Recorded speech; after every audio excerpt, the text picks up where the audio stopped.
সে নোটবন্দি সেটা সাধারণ মানুষের কোনো কাজে লাগে নাই, কারণ তাতে রাজ্যের মাঝে হোক আর দেশের মাঝে হোক জনগণ কিন্তু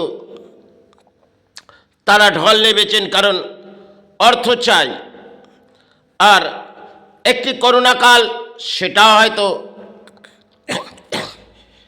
যেটি একটি আমাদের সরকার অবদান দিলেন, ভারত সরকার, সেটাও সময় ক্ষেত্রে সেটাও আমাদের কোনো গ্রাহ্য হলেন না, কারণ নোটবন্দি সেটা আমাদের দেশের মাঝেই হয়তো পরিণাম সরকার ভাবলেন, আর তাতে অর্থনীতি বইয়ের কামিয়াদ হয়ে গেলেন আর সাধারণ মানুষ দুর্ভোগ ভুগলেন। আর করোনাকাল যেটা আমাদের দেশ কেন সারা বিশ্ব ব্রহ্মাণ্ডের মাঝে সেটা হয়তো একটা প্রাণের লড়াই ছিলেন, আর একটি ভ্যাকসিন যেটা আমাদের দেহের মধ্যে প্রবেশ করা হয়েছে তাও কিন্তু কার্যকরী নয়, কারণ সময় ক্ষেত্রে মানুষকে একটা ভয় সৃষ্টি করে দেওয়া হয়েছে, কারণ করোনা একটা জাম সেটা হয়তো ছড়িয়েছিলেন বটে, সেই জামের মাঝে আমাদের দেশকে রক্ষা করার জন্যে হয়তো দেশের প্রধানমন্ত্রী তিনি একটা প্রস্তাব হয়তো তড়িঘড়ি সিদ্ধান্ত করলেন। একটি সিদ্ধান্ত নোটবন্দি করলেন, আরেকটি ভ্যাকসিন যে দেহের মধ্যে যদি আপনি প্রবেশ করে নিন তাহলে আপনার জীবনে কোনো রকম এই দুর্ভোগটা আসবে না। এটা হয়তো দেশের মাঝে সারা দেশ জুড়ে একটা ভ্যাকসিন, কারণ প্রাণী জগতে এসেছেন আপনাকে নিতেই হবে, তাই যেটা আমার জীবনেও হয়তো সেই ভ্যাকসিন আমাকে নিতে হয়েছিল, কারণ পরিবার সন্তান তারা যখন সেটাকে নিচ্ছে তাহলে, এবং বাংলায় থাকতে গেলে আর ভারতবর্ষে থাকতে গেলে তাহলে সেটা আমার জীবনে নিতেই হবে। কিন্তু করোনাকালে আমি যে মুখোশটি হয়তো সমাজের মানুষ মুখে বেঁধেছেন সেটা আমি মাতৃচরণে আজও জানাই যেটা আমি করিনি, কারণ সমাজের মানুষ আমার কাছ থেকে দূরে সরে গেছে। কারণ আমি একটা জিনিস জানি, ধর্ম আমার কাছে শ্রেষ্ঠ।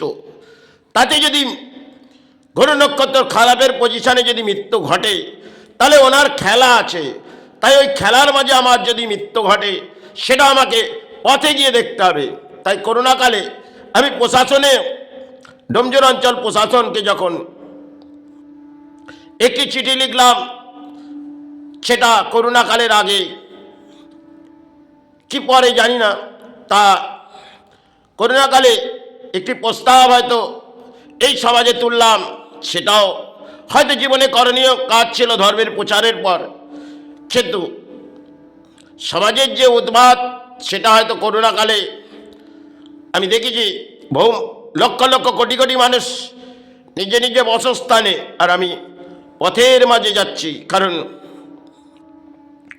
কারণ জীবনে হয়তো ধর্মে পড়ে আছি, আর প্রাণে বেঁচে থাকতে গেলে অর্থের প্রয়োজন, পথেও কাটিয়েছি ধূপবাতি বেঁচে, সেটা জীবনের একটা অদ্ভুত খেলা ছিলেন।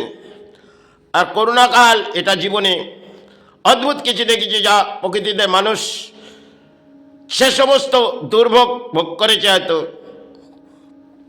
ভারত কেন ভারত এবং বাংলার মাঝে সে সমস্ত মানব জাতি তারা ভোগ করেছেন, এরম করোনা আমাদের কিছু বুঝিয়ে গেছেন, কারণ আমাদের জওয়ানটা অসতের বলি হয়ে গেছে, আর করোনা একটি মুখোশ আবির্ভাব করেছিলেন।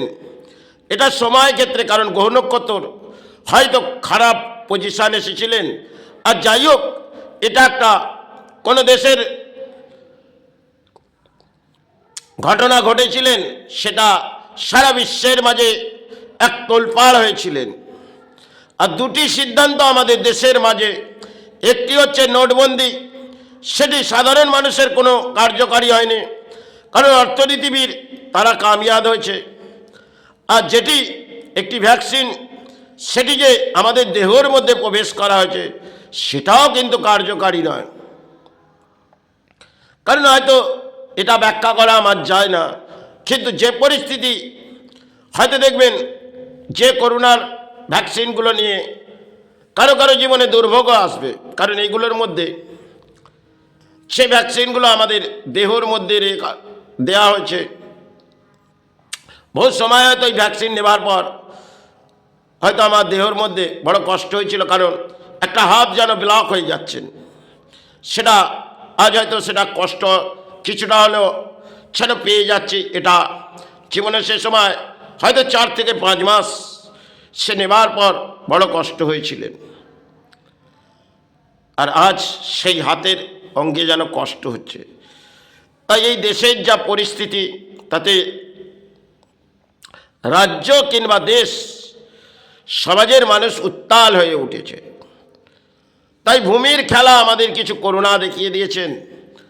আর সেই খেলার মাঝে যদি আমরা আজও যে খেলাটা আমাদের দেখিয়ে দিয়ে গেছে সেটা একটা অদ্ভুত, আর সেই অদ্ভুত খেলা আমাদের কিছু বুঝিয়ে গেছেন, দু ধর্মের মানুষকে বুঝিয়ে গেছেন। পাপ কর্মের যত মানুষ দেখবেন তারা ঘরে বসে পড়েছেন, আর সৎকর্মের মানুষের অন্যের জন্যে কিছু কারণে পথে বেরোতে হয়েছে। এটা করুণা একটা অ্যাট এ টাইম গ্রহণ করতে যাই হোক না কেন, সেটা আমাদের বিশ্ব ব্রহ্মাণ্ডের মাঝে ঘটেছিলেন। তাতে আমাদের প্রাণী জগতে কিছু বুঝিয়ে গেলেন। জীবনের এক অদ্ভুত খেলা কিন্তু করুণা ছিলেন। হয়তো বিজ্ঞানসম্মতভাবে একটা মেডিসিন আবিষ্কার করেছেন, সেটাও হয়তো, কিন্তু কোনোটাই আমাদের কার্যকারী হয়তো হয়নি।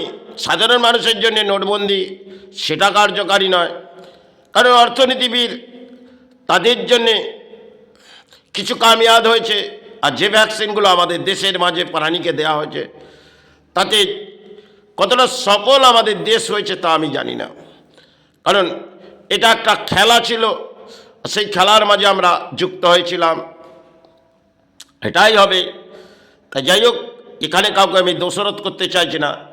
এটা হয়তো পরিস্থিতি ভেবেই উনি গ্রহণ করেছেন, এবং যাই কেন হোক না, খেতেটা একটা নিরুপায় হয়ে আমরা এটা গ্রহণ করেছি।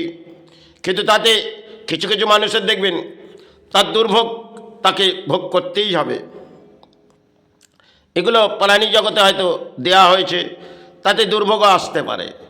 কারণ আমি জীবনে বহু মেডিসিন খেটেছি, হয়তো মেডিসিন আজ নিদ্রার মাঝে যেটা পোস্টেডের কষ্টের জন্যে অত্যন্ত আকারে কষ্ট, তাই সেই মেডিসিন নিয়ে আমি নিদ্রার মাঝে কিছুটা সময় বিশ্রাম নিই। জয় গুরু, জয় মাই।